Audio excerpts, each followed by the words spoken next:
on a stage today, and I mean that literally. We have Daenerys, we have Cersei, we have Jon Snow, we have Tyrion, to name but a few, all very much on the edge of something disastrous happening.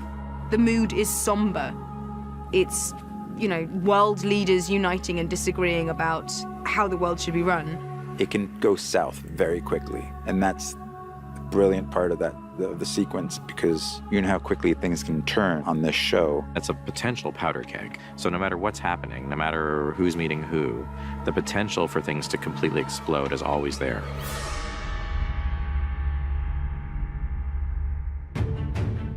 The Dragonpit is probably one of the most essential sequences in all of Game of Thrones. Tyrion and his posse, they know they're entering a dangerous place, and they know they're taking a risk coming here. You have 60+ hours at this point of main characters who you are really invested in, and it's enjoyable to put people together who haven't been together before and see how they would react to each other. It's people becoming aware of the smallness, I think, in their nature. No matter how much they fight each other, there's a bigger threat to life than just who's on the throne. You can say to anyone, you know, this disease is coming. But until you can show them evidence, they won't get past their own smaller problems to fight the big problem. These things build over time, you know. It takes 70 hours to get to this point. It takes 70 hours for the story to allow this scene to happen. There's a momentum that's up now which doesn't stop. So that's really exciting. It's incredible because I am the new kid on the block. And I've seen these guys for 6 seasons now. And then all of a sudden being part of the scene. I think this is going to be one of the scenes of this season.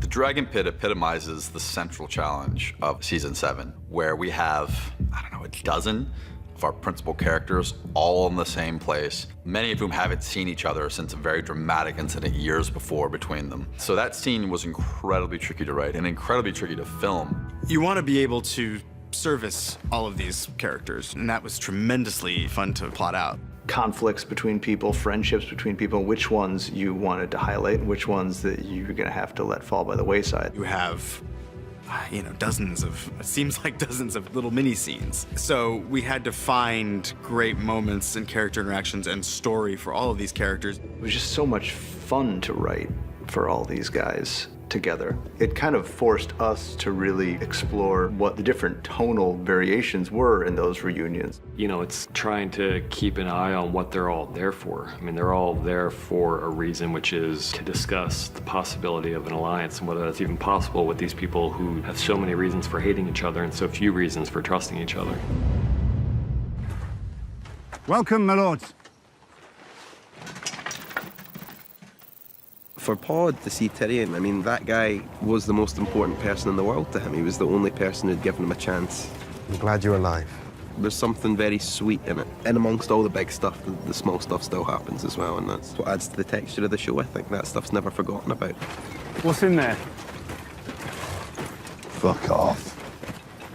There's a really wonderful moment where Brienne spies the Hound, and she realizes that she has to sort of apologize, maybe for nearly killing him, maybe.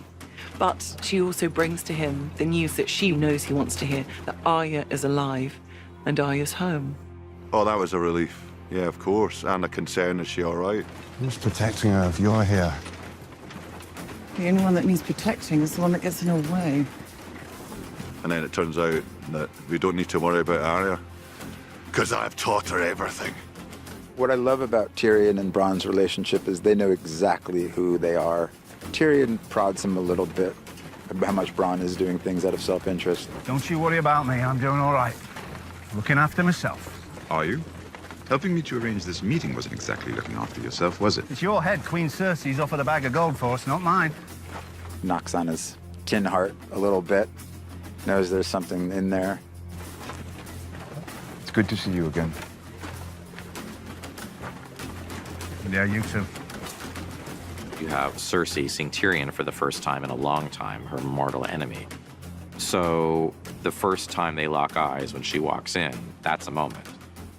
It's really awkward. It's like I know family reunions for everyone are very awkward, but let's just say the Lannisters are a complicated bunch. She's held him responsible for the death of her mother and the death of Joffrey and her father. You know, she can't really take responsibility or deal with her own grief. She has to just blame everybody else, and that's part of her pain too. Lena gives me a look that I never want to see ever again.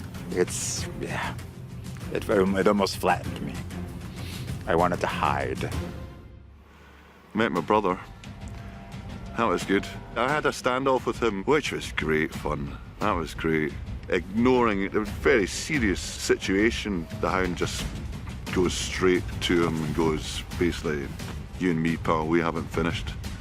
You're getting it. There's a non-verbal 4 or 5 second thing between Cersei, Jaime, and Brienne. That's not even a line of dialogue. It's just a little mini scene built out of looks. It's sort of like one of the worst things that happens to you at school. I think it's Brienne's idea of absolute abject hell. Fighting the Hound wasn't abject hell, but a moment of having to deal with Jaime and Cersei is the most excruciating thing that could possibly happen to Brienne. She arrives with the Mountain and Jaime and like you say, the Kingsguard, and she's, you know, pretty fierce. And then she realizes that Dany isn't here, and that pisses her off, obviously. And then, of course, Dany arrives on Dragon. You know, I take fashionably late to brand new heights.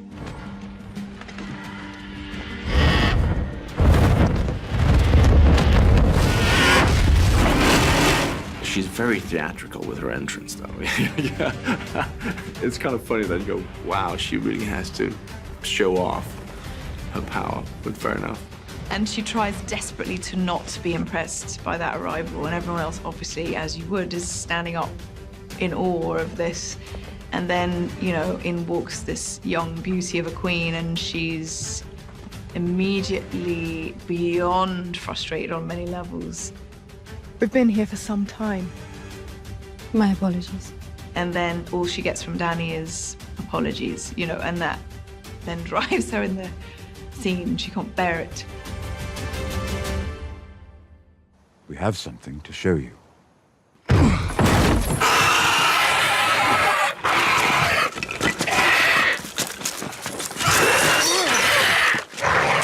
Well, for me, being a horror nerd, I was slightly giggly. So I was like, oh, my very own zombie. She has never, ever seen anything like this before. And this is a creature that defies her. This is a creature she doesn't know how to disable. She doesn't know how to kill. This is something else. Daenerys has seen it, and she's aware of it, and it's frightening, but she is just watching Cersei. Like, she just needs to know that this has affected her. You know, she's always had that notion of creatures like this, that they don't exist, and it's nonsense. And so I think when he's there, she's back as a kid, just, you know, realizing everything her grandma, her nannies told her was real. She's staring into a face that she never thought existed. For Jaime, this is like definite proof that there is no choice. Clearly, this thing, we have to deal with this, and he believes them all. He believes his brother, but he also believes Daenerys and Jon Snow when they say that they saw 100,000 of these beings. That's where his head is. You know, the world could end in 5 minutes, but he is absolutely one-pointed, focused on, I have never seen this before. This is amazing. I could really do things with this, you know. There's this beat in the scene that I really love, because I have a line where he's like, he's just seen the White Walker, just died, and he realizes this is the first thing he's ever seen that terrifies him. And that's like a new emotion for him. You know, like, oh, that was an interesting feeling.